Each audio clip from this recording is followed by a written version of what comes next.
পশ্চিমবাংলার কৃষক ভাই বোনেরা, ইতিমধ্যে আপনারা জেনেছেন গোটা রাজ্য জুড়ে শুরু হয়েছে বাংলা বাঁচাও যাত্রা।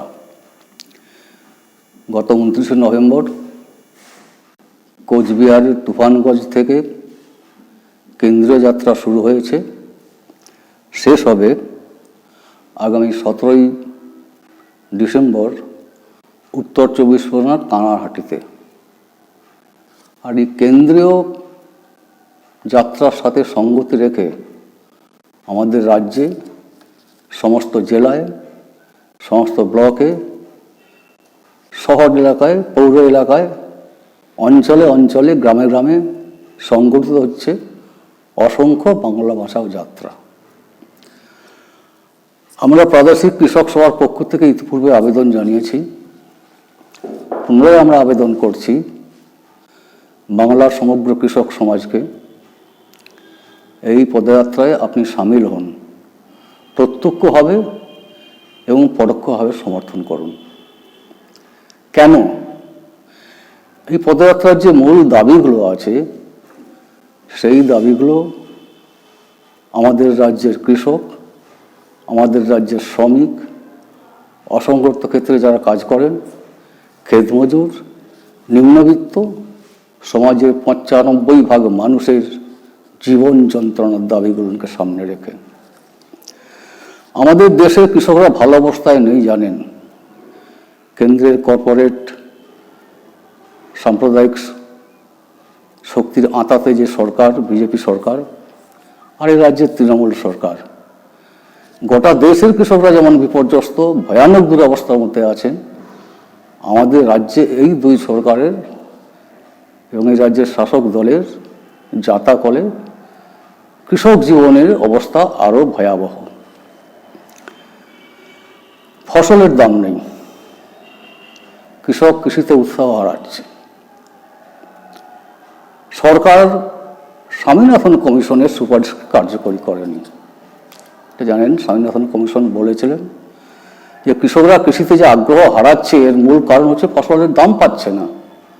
ন্যূনতম উৎপাদন খরচের 1.5 গুণ দাম দিন। চালু করেনি। কি অবস্থা? ধরুন উদাহরণ দিয়ে বলতে পারি আমরা, এবছর ধান উৎপাদন করতে গড়ে কম বেশি, কোথাও একটু বেশি কোথাও কম, কিন্তু গড়ে খরচ পড়েছে কুইন্টাল প্রতি 2250 টাকা।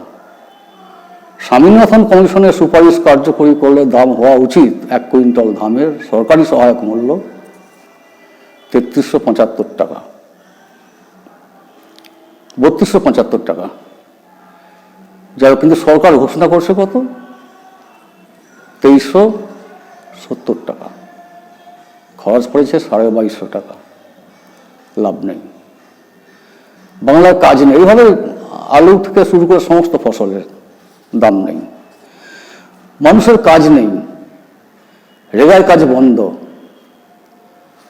এমনিতে কৃষিতে প্রযুক্তি আসছে, আর কৃষকদের অবস্থা হয়ে গেছে শাঁখকে কাটা করাতের মতো।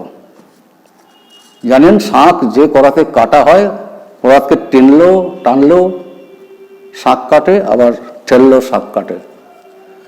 কৃষকরাও সেরকম শাঁখের কাটা করাতের মতো কৃষকের জীবনে অবস্থা। একদিকে ক্রেতা হিসাবে এসে যখন উৎপাদনের উপকরণ, বীজ সহ কিনছে, সার ইত্যাদি, দাম কয়েক গুণ বেড়েছে, কৃষক মরছে। কালোবাজারি সারের। অন্যদিকে এসে যখন বিক্রি করছে, দাম নেই। ব্যাংক সমবায়গুলো থেকে ঋণ পাচ্ছে না। এ রাজ্যে ভয়ানক অবস্থা। সমবায়গুলো ধ্বংসের পথে, দুর্নীতি, করাপশন নানানভাবে। গণতান্ত্রিক পরিচালনা ব্যবস্থা নেই। গরিব মানুষ, নিঃসহায় মানুষ বাধ্য হচ্ছে মাইক্রো ফিন্যান্স থেকে ঋণ নিতে, ক্ষুদ্র ঋণ সংস্থা থেকে। আর ক্ষুদ্র ঋণ সংস্থাগুলোর সুদের হার বছরে 22 থেকে 33%। নির্দিষ্ট সময়ে প্রতি মাসে তার সুদ মিটাতে হবে, না মিটালে আপনার উপর জুলুম। বহু মানুষ ভয়ে ঘরছাড়া হয়ে যাচ্ছে, সর্বশান্ত হচ্ছে। গোটা রাজ্য জুড়ে মাইক্রো ফিন্যান্সের জুলুম। অসহায় মানুষ, অসহায় কৃষক। আমাদের রেগায় কাজ বন্ধ, এটা জানেন। প্রথম ইউপিএ সরকারের আমলে বামপন্থী সাংসদদের চাপে 100 দিনের কাজ চালু হয়েছিল, আইন চালু হয়েছিল। 22 সাল থেকে বন্ধ। কোন সরকারের উদ্যোগ নেই। কেন্দ্র বিজেপি সরকার দুর্নীতি অভিযোগে বন্ধ করে, দুর্নীতি কিছু আছে, আপনি নির্দিষ্ট দুর্নীতি নির্দিষ্ট পদক্ষেপ নিন, আইনগত পদক্ষেপ নিন, তাদেরকে শাস্তি দিন। কিন্তু ফল ভোগ করছে কারা? বাংলার কোটি কোটি যারা রেগার জব কার্ড হোল্ডার, তারা কাজ পাচ্ছে না।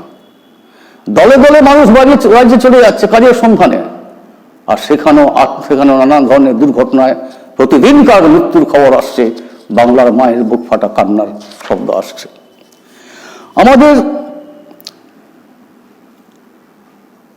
বনাঞ্চলের মানুষ, বন সাফ হয়ে যাচ্ছে, চুরি হচ্ছে বন, মানুষের জীবন জীবিকার সমস্যা।